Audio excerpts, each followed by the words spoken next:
Friends, আজ আমি তোমাদের সামনে পাকা আম দিয়ে কিভাবে নারকেল নাড়ু তৈরি করা যায় তার রেসিপি নিয়ে এসেছি। প্রথমে আমি একটা গোটা নারকেল নিয়ে দুভাগে ভাগ করে নিয়েছি। এরপর এই নারকেলটিকে আমি কুড়ে নিয়েছি। দুটি পাকা আম কেটে নিয়ে পাল্পটিকে এভাবে সুন্দর করে বের করে নিয়েছি। আমার পাল্প রেডি হয়ে গেছে। এরপর পাল্পের সমপরিমাণ চিনি এখানে ব্যবহার করেছি।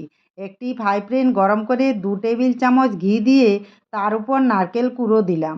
নারকেল কুড়োগুলো একটু নাড়াচাড়া করে তার মধ্যে চিনি অ্যাড করে দিলাম। এরপর আরেকটু নাড়াচাড়া করে আগে থেকে করে রাখা আমের পাল্পটি মিশিয়ে দিলাম। মিশ্রণটিকে কিছুক্ষণ ফুটিয়ে অতিরিক্ত জল বার করে নিলাম। এরপর এর সাথে 2 টেবিল চামচ চাছি অ্যাড করে দিলাম। এর পরিবর্তে তোমরা গুঁড়ো দুধও দিতে পারো। কিছুক্ষণ নাড়াচাড়া করে এলাচ দিয়ে নামিয়ে নেব। এটি ঠান্ডা হলে হাত দিয়ে নাড়ু পাকিয়ে নেব। তৈরি হয়ে গেল আমার পাকা আম দিয়ে নারকেল নাড়ু। রেসিপিটি ভালো লাগলে লাইক, কমেন্ট, শেয়ার, সাবস্ক্রাইব করে পাশে থাকবে।